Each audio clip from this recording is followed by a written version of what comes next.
जय गुरुदेव जी। जय गुरुदेव। हम सिद्धाश्रम के योगी डॉक्टर नारायण श्रीमाली जी, जिनको कि परमहंस स्वामी निखिलेश्वरानंद जी के नाम से भी जाना जाता है, उनके शिष्य हैं। और उनके आशीर्वाद से जो हमारे गुरु प्राप्ति एपिसोड चल रहा है, उसमें हम शिष्यों के अनुभव रिकॉर्ड कर रहे हैं। तो आज हम रवि जी से बातचीत करेंगे। ये आपको आज बताएंगे कि गुरु जी से कैसे मिले और इनके क्या अनुभव हैं दीक्षाओं के और साधनाओं की, जो भी ये बताना चाहें। तो रवि जी, आप बताइए कि आप गुरु जी से पहली बार कब मिले? भारती जी, ये बताने से पहले मैं आपका बहुत आभारी हूँ, धन्यवाद करता हूँ कि आपने हम शिष्यों को एक दोबारा जोड़ने की कोशिश की।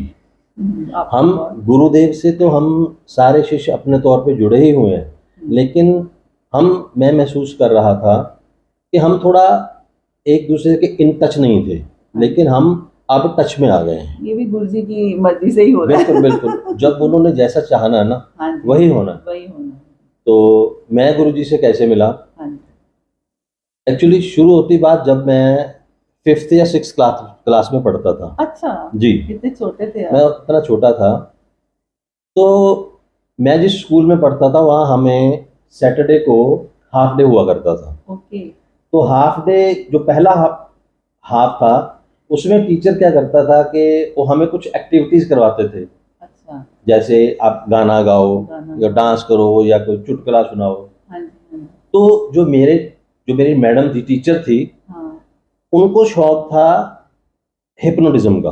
ओके। अच्छा। तो वो क्या करते थे, वो हम बच्चों को ना, जो शरारती थे मेरे जैसे, अच्छा। तो हमें वो सबसे पीछे वाली लाइन में बिठा के वो 2 बच्चों को बिठा देते थे कि चलो एक दूसरे की आंखों में आंखें डालो और देखो कौन जीतता है। अच्छा। कौन पहले आंखें झपकाएगा। अच्छा। जो झपकाएगा वो हार जाएगा। आपको त्राटक की वो जो है विधियां मैडम ने स्कूल में सिखाई। हाँ। तो क्या हुआ, मैं लास्ट में क्या होता था, तो लास्ट में वो मैडम बोलती थी जो आप में से जो विनर होगा वो मेरे साथ त्राटक करेगा, आंखों में आंखें डालेगा। अच्छा, अच्छा। तो मैं क्या करता था, वो मैंने 2 बार उस मैडम को भी, अपनी मैडम को भी हरा दिया। अच्छा जी। तो उन्होंने मेरे को कहा कि आप बड़े होके ना हिप्नोटिज्म सीखना। अच्छा। अब 5th 6th में था, तो पहले तो मेरे को ये वर्ड हिप्नोटिज्म ही बोलना नहीं आया 3 महीने।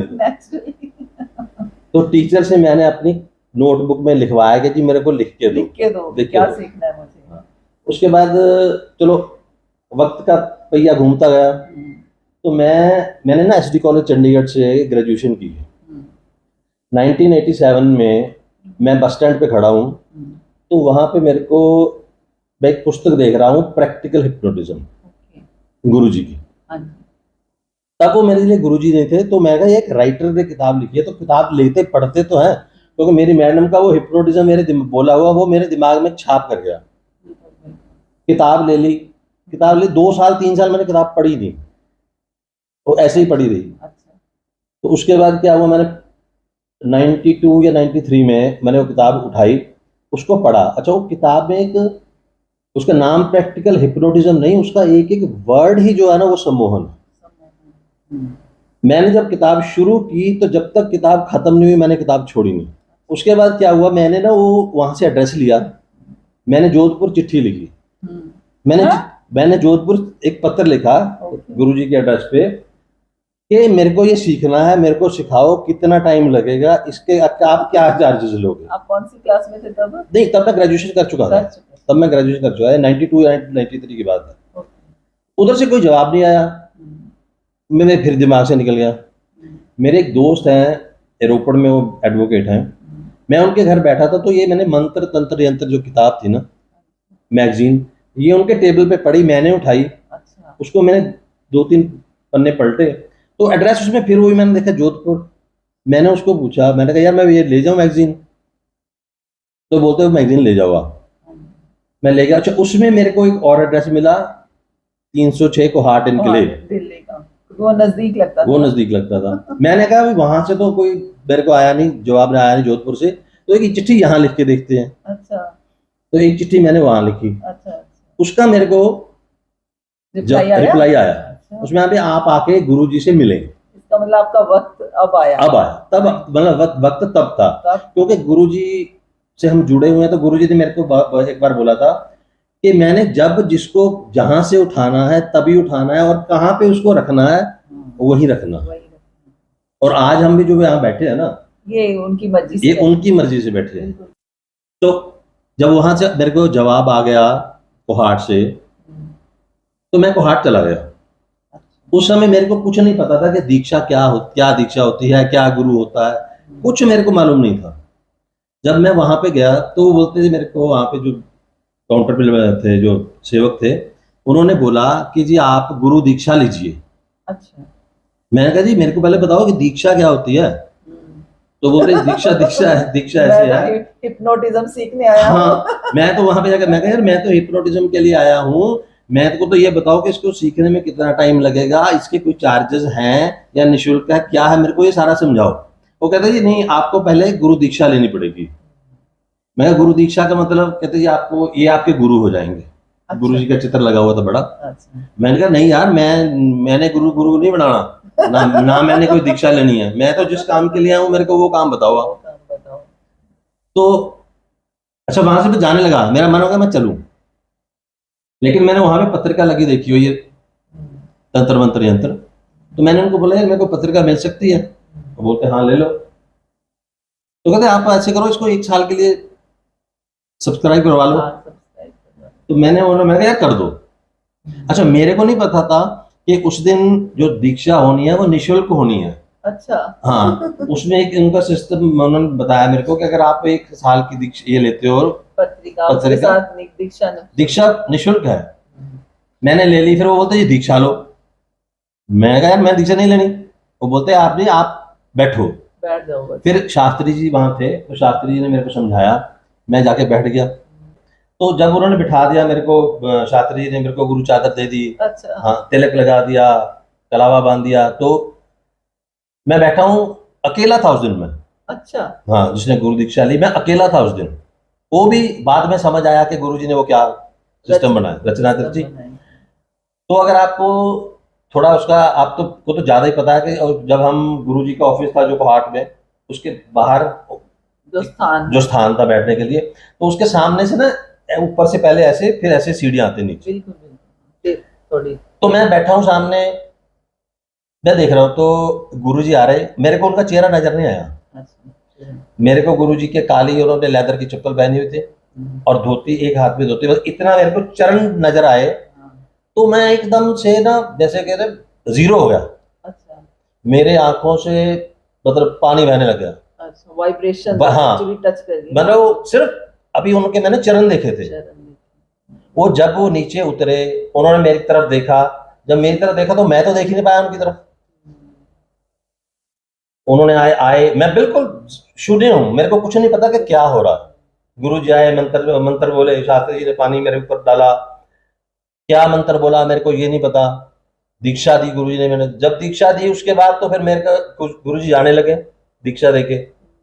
फिर चरण स्पर्श नहीं किए। चरण स्पर्श करने के बाद जब वो जाने लगे ना, मैं वापस आया, सॉरी गुरु जी वापस आए, उन्होंने शास्त्री जी को बुला के कुछ बोला, तो मैं उठने लगा, तो शास्त्री जी ने मेरे को फिर बिठा दी थी, बैठो। अच्छा, अभी काम खत्म नहीं हुआ। हाँ, तो गुरु जी तो चले गए। तो शास्त्री जी ने वो जो देते थे ना चित्र, उसके ऊपर गायत्री मंत्र, चेतना मंत्र और गुरु मंत्र लिखा होता था, एक माला थी, वो समझाया।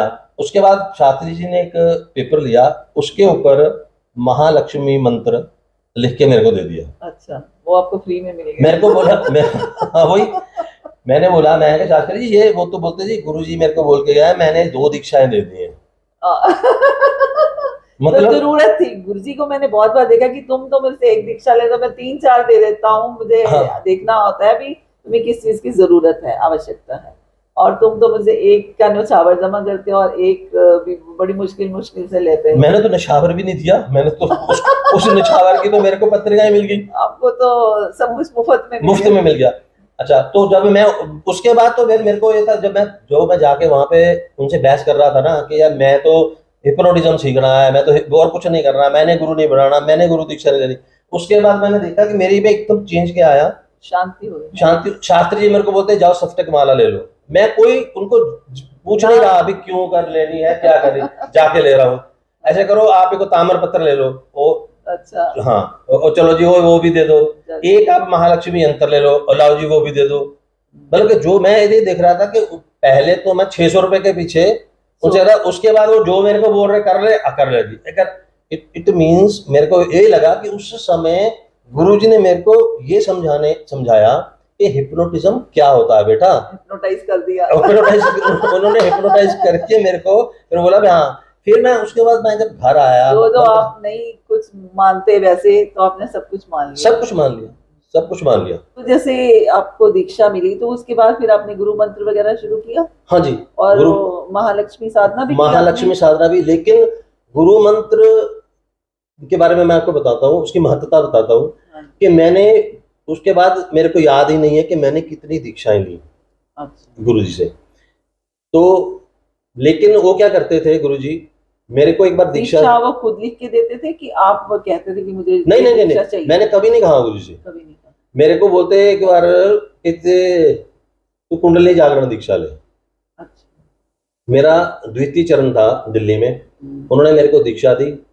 जब दीक्षा दी, दीक्षा देने के बाद माला वगैरह सारा रख देते पहले, तो गुरुजी ने मेरी माला भी उठा ली, वो यंत्र भी उठा लिया, तो चित्र भी उठा लिया। तो मैं ऐसे उनकी तरफ दे रहा हूँ, तो शास्त्री जी कुछ बोलने लगे तो गुरुजी बोलते जाओ इसको मंत्र से आप जबकि जरूरत नहीं है, इसका मैं ही कर लूंगा। बात जी ऐसे मेरे को एक और प्रसंग याद आ गया गुरुजी का। तो गुरुजी ने ना एक दीपावली साधना पे वो मेरे को बोलते हैं कि ओए इधर आ। हाँ जी, ये तो साधना करनी है दीपावली पे कि अपने चारों ओर गोल चक्कर में दिए लगा के बुझने नहीं चाहिए। और इसकी नहीं बोलते कि इसकी ना तू मतलब कभी कभी हंसी में भी ऐसी बात कर जाते थे ना, कहते तू ना इसकी 750 माला करनी है एक बार में। मैं कहा गुरुजी 750 माला कितने दिन करनी है? कहते 3 दिन। मैं कहा ये तो 24 घंटे में होगी। कहते हाँ भाई 24 घंटे में कर ले। तो मैं कहा अगले दिन की कब शुरू करूंगा? फिर मैं 24 घंटे तुझे खत्म है बाकी के। कहते तू मेरे को पता था तू यही कुछ बोलेगा, इसलिए अब तू जा, तेरा काम है। और भारती जी मैं एक बात बता रहा हूँ आपको। फिर आपने किया? नहीं मैंने नहीं किया। मैंने किया ही नहीं। गुरु जी का पूरा ज्यादा आशीर्वाद हो गया, बहुत ज्यादा। देखो मैं पता क्या, मैं आपसे दीक्षाओं की बात कर रहा था ना, दीक्षाएं मैंने बहुत ली, दीक्षाएं हर दीक्षा में वो मेरे को शास्त्री जी वो लिख देते थे मंत्र। लेकिन गुरु मंत्र मेरे ऊपर इतना हावी हो गया था ना, मैं महालक्ष्मी मंत्र कर रहा हूँ, मेरे को कब उसमें ये पता नहीं चलता था कि मैं महालक्ष्मी मंत्र छोड़ के कब गुरु मंत्र पे आ गया। गुरु मंत्र अंदर ही ऊपर अंदर चलता रहता था अपने आप। मेरे को लगता है आपका पिछले जन्मों से बसा हुआ है, और या मतलब आपको शायद और किसी मंत्र की जरूरत नहीं थी। नहीं मैं जरूर गुरु मंत्र की ज्यादा जरूरत थी, तो वो अपने आप चल पड़ता है। कई बार कहते हैं कि जो 2 मंत्र चलते रहे ना, तो जो अपने आप चले तो वही करना चाहिए। वही करना। आपकी बात सही है, बिल्कुल सही है। तो फिर और आप जैसे दीक्षाएं भी काफी हुई, और फिर आपने अनुष्ठान भी किए गुरु मंत्र? हाँ, अनुष्ठान किए मैं एक अनुष्ठाान का संकल्प लेता था, खत्म करके फिर अगला, खत्म करके फिर अगला। मैंने गैप नहीं डाला। अच्छा। कि मेरा आज अनुष्ठान खत्म हो गया तो मैं अब परसों से शुरू करूंगा। हाँ। आज खत्म हुआ तो आज ही से अगला शुरू। अच्छा। आज खत्म हो गया तो आज। आप कितने दिन का अनुष्ठान करते हैं? मैंने 21 दिन के किए हैं ज्यादा। हाँ, 21 दिन के अनुष्ठान मैंने ज्यादा किए गुरु मंत्र के। तो एक बार की बात है ना, मैं अपने घर में जब मैंने शुरू में दीक्षा ली तो मेरी बहनें छोटी। अच्छा। तो मैं मंत्र जप कर रहा था, कमरा बंद करके अंदर बैठा था। तो वो बोलते मेरे को कि तू आहिस्ता मंत्र जप कर। मैं कहा क्यों? कहते नहीं, तू अपना मंत्र जप कर रहा है, तू हमको डिस्टर्ब कर रहा है। अच्छा। मैंने जाके गुरुजी को बोल दिया। अच्छा। मैं कहा गुरुजी मेरे साथ ऐसा हुआ है। कहते वो होगा। हाँ। वो होगा और उसको चलना पड़ेगा, लेकिन ऐसे मंत्र जप करो कि आप बोलो और आपके कान को सुने। आप बोलो आपके कान को सुने, इससे बाहर जाने की जरूरत ही नहीं है। हाँ। तो वो बोलते कि एक टाइम आएगा, गुरुजी ने पहले बता दिया था मेरे को कि एक टाइम आएगा जब ये गुरु मंत्र अपने आप आपके अंदर चलना शुरू हो जाएगा। बोला था। तो गुरुजी के साथ मैंने वो बोला ना कि जो इतने मेरे अनुभव हैं, अनुभव अब भी। फिर आप उस वक्त कुछ काम भी कर रहे थे? मैं? हाँ, कुछ वर्किंग कर रहे थे? मैं सिर्फ अपना नहीं सिर्फ साधना ही कर रहे थे। मैं स्कूलों में था, एज एन एडमिनिस्ट्रेटर था। हाँ, लेकिन उसमें साधना में मेरा ज़्यादा ध्यान चला जाता था। कई बार साधना में मेरा ज़्यादा ध्यान चला जाता था। मैंने हफ्ता छुट्टी, एक बार तो मेरे को एक बार स्कूल आया था, यार तू मालाएं पकड़, तू चल यहाँ से, तू तेरे से बात कर, काम तो करता नहीं, तू दफ्तर में भी बैठा रहता, अपने तू मालाएं घुमाता रहता वहां पे बैठ के। तो चलता था। लेकिन देखो, समर्पण जरूरी है। बिल्कुल।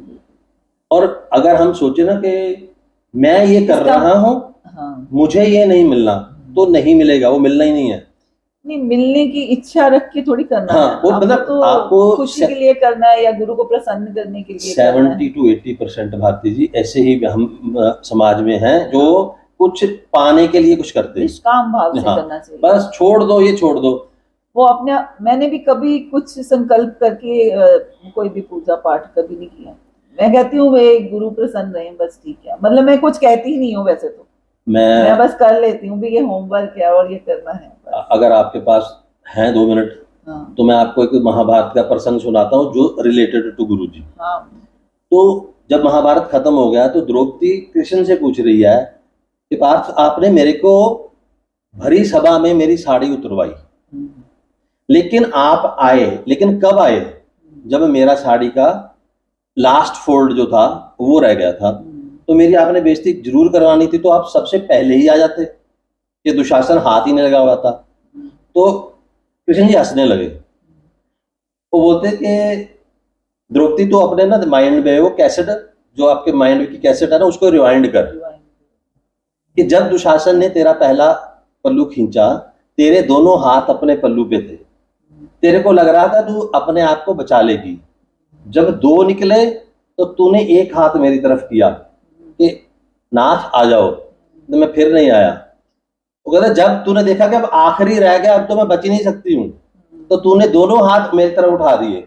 जब तूने सारा कुछ मेरे पे छोड़ दिया तो फिर तो मुझे आना ही पड़ेगा। इसीलिए मैं अपने गुरु भाइयों से, बहनों से ही कहता हूँ कि छोड़ दो सारा कुछ गुरु जी पे, गुरु पे छोड़िए। आप छोड़ दोगे गुरु पे, तो गुरु को आना ही पड़ेगा। बिल्कुल। और फिर आप चिंता मुक्त हो जाओगे, आपको कोई परेशानी नहीं, कोई दुख दर्द नहीं, कोई टेंशन नहीं। जी का ना संबंध, मैंने बात की थी एक बार आपसे पहले भी, जैसे 16,000 गोपियां थी ना कृष्ण की, वो हर गोपी को ये लगता था एक कृष्ण जो है ना वो सबसे ज्यादा प्यार मेरे को करते हैं। ऐसे ही हमारे गुरु जी का है। हमारे हर गुरु भाई गुरु बहन को ये लगता है कि गुरु जी सिर्फ मेरे को प्यार करते हैं सबसे ज्यादा, और किसी को नहीं। अब आप मेरे से बात करो, मैं आपसे बैसूंगा कि नहीं मेरे से करते, आप बोलोगे नहीं मेरे से करते। नहीं, मैं तो ये कहती हूँ कि वो सबसे प्यार करते हैं। सबसे प्यार मैं ये नहीं सोचा कभी मन में कि मुझे से करते हैं, लेकिन मैं तो खुश होती हूँ कि बाबा सबसे प्यार करते हैं। और जब भी कोई शिष्य राइज करता है अपने आध्यात्मिक उसमें, मुझे बहुत प्रसन्नता होती है कि मेरे गुरु ने इतनी ज्यादा मेहनत की है सब पर, और इतनी अपनी ऊर्जा को लगाया है और उनकी मेहनत सफल हो रही है। मुझे ये देखकर बहुत प्रसन्नता होती है, मैं बहुत खुश होती हूँ।